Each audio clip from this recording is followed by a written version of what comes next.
Hey, everybody.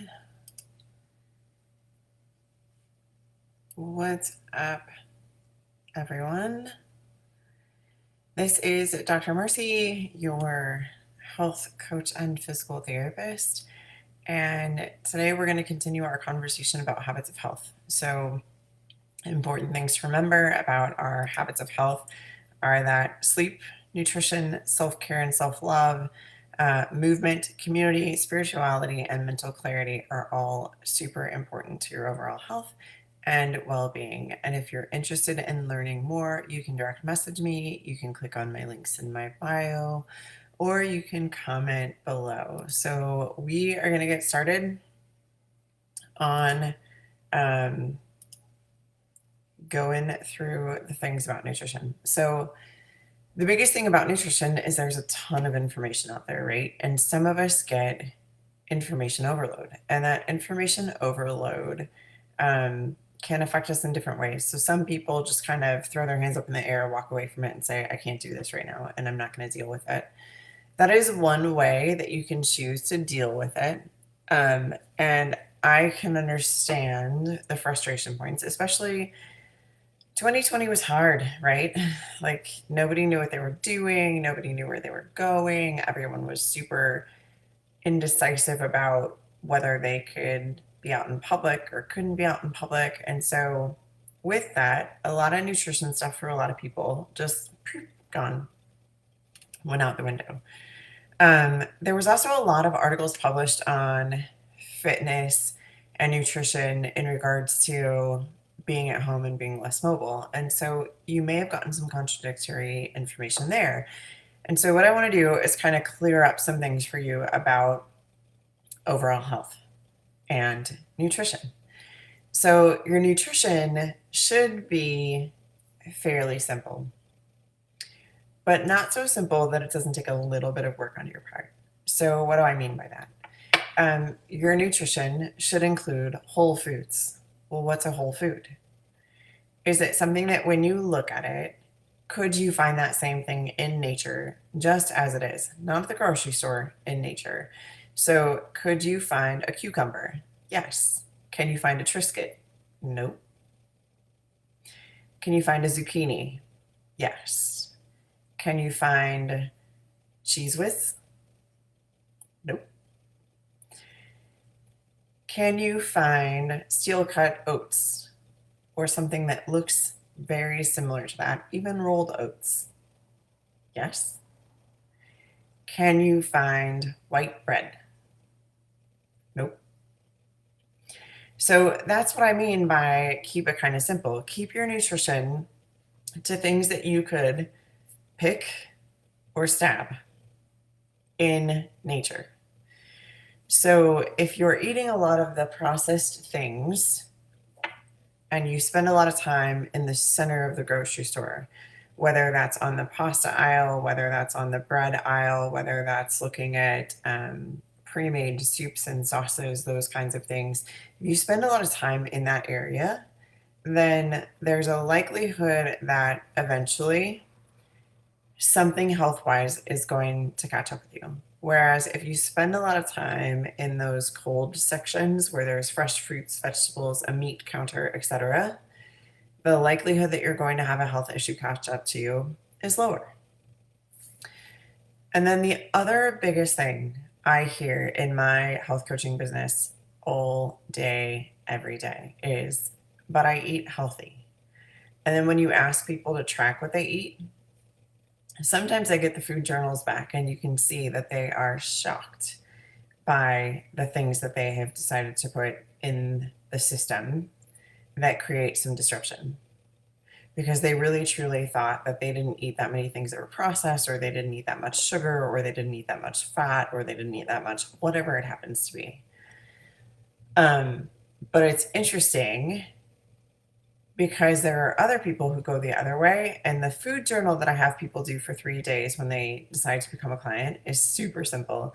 You write down the time of day and you check some boxes on whether you ate a protein, a carbohydrate, or a vegetable, and then you check the color that it was.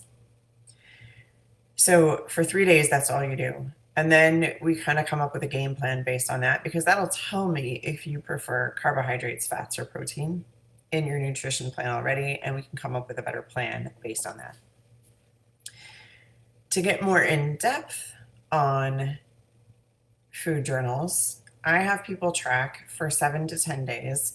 Literally everything is written down that goes into their mouth. And if they can weigh it out or they know the weight of it, I have them write that down because it's really important. And a lot of times it's important because in our society, if you go out to dinner, you're trained that a 12-ounce steak is normal. Well, it's not normal. A normal serving of meat is somewhere between 4 and 6 ounces. So if you're eating 12 ounces, are you truly accounting for the calories in that steak, chicken, whatever it happens to be? We're taught that a piece of lasagna should cover the entire plate, and the plate's this big. Well, what's in that? We're taught that a bowl of pasta should be 12 ounces, when really a serving of pasta is 2 to 4 ounces. So in our world, we've been trained to think that we need about 3 times more than we actually need. And in most of us, that's created some spare weight that we can afford to shed. And in some of us, it's created significant dysfunction in our gut health, in our brain health, in our overall body health. And it's created some issues with food in general. So when you're talking about nutrition, you can't tell me that you eat healthy unless I see it written down. And if you're going to tell me that you eat healthy, I really want to see it written down in detail, down to the ounce, if you can get it down to the ounce. And that is important because it's going to tell us exactly what you've heard this macros. So a macro is a protein, a carbohydrate, or a fat. And everyone has a range in which their body will function optimally. Some people that's based on genetics, some people that's based on trial and error. It's probably really based on genetics, but they haven't done the genetic testing. They've just done it based on trial and error, and that's perfectly fine.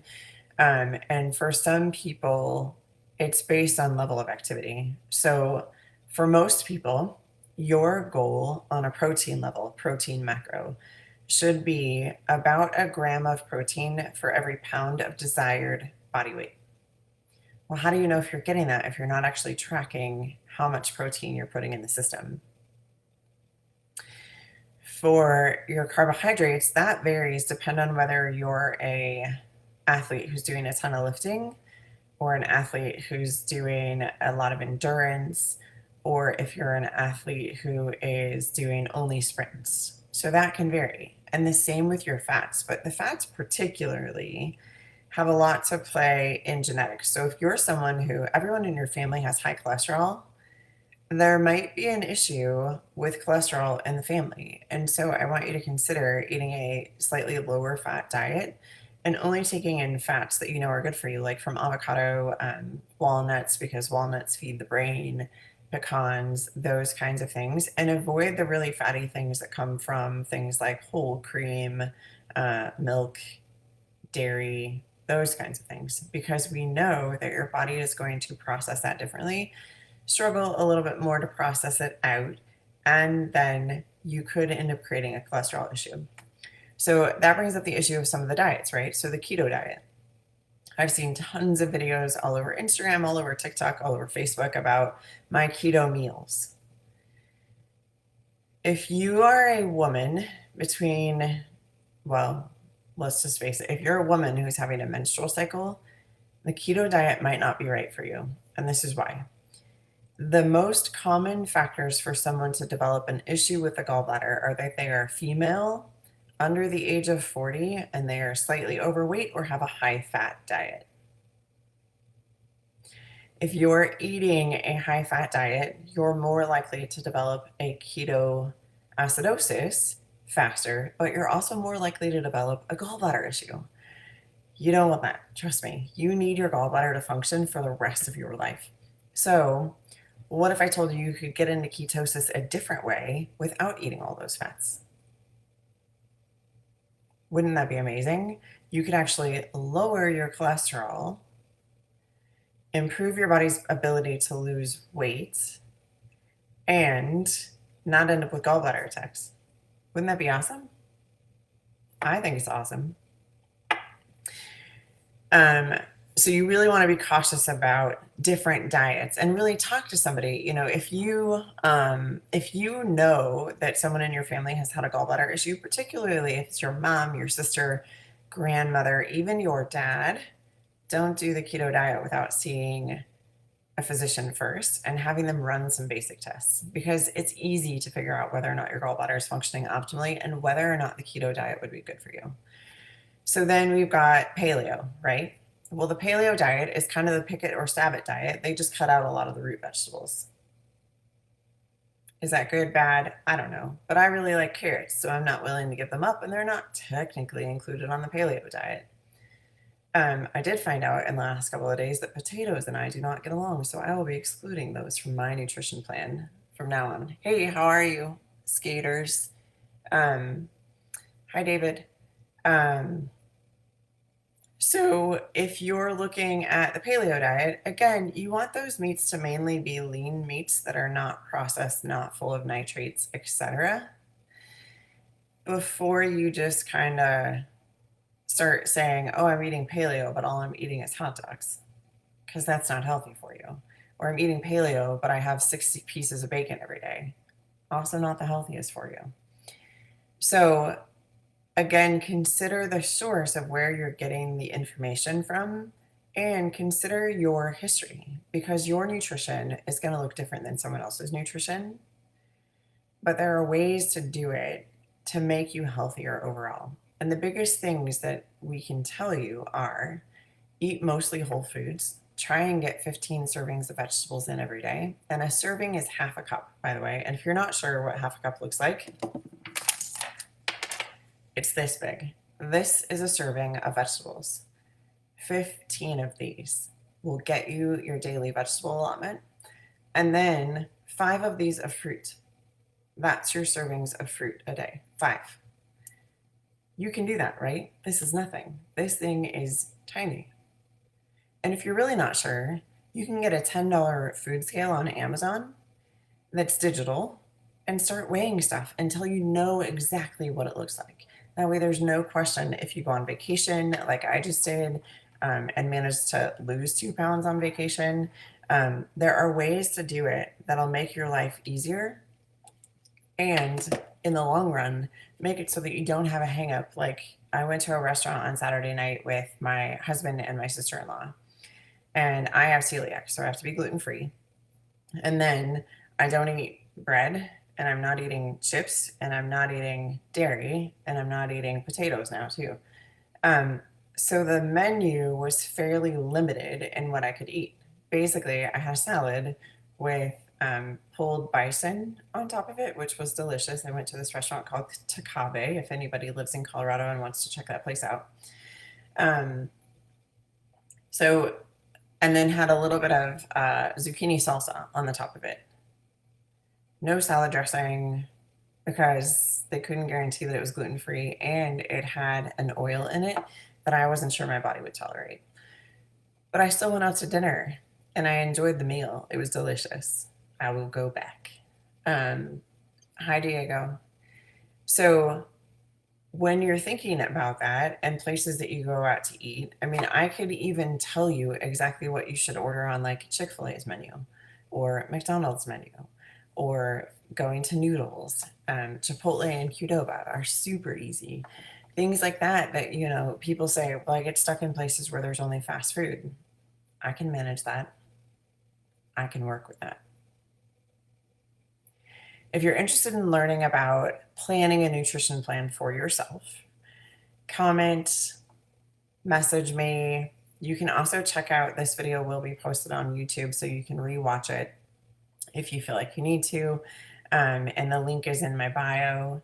And I hope you guys all have a wonderful evening. It has been great chatting with you. We're going to do the 10 habits of health. There was a video yesterday. It's on YouTube if you can't find it on here. That one was on sleep and the importance of sleep. I will try and get on here tomorrow as well, but I've got a super busy, like 14-hour day tomorrow. So if I'm not here, I apologize. I'll be back on Friday. I don't even know what day it is. I hope you guys are having a great one, and I'll chat to you later. All right? Bye.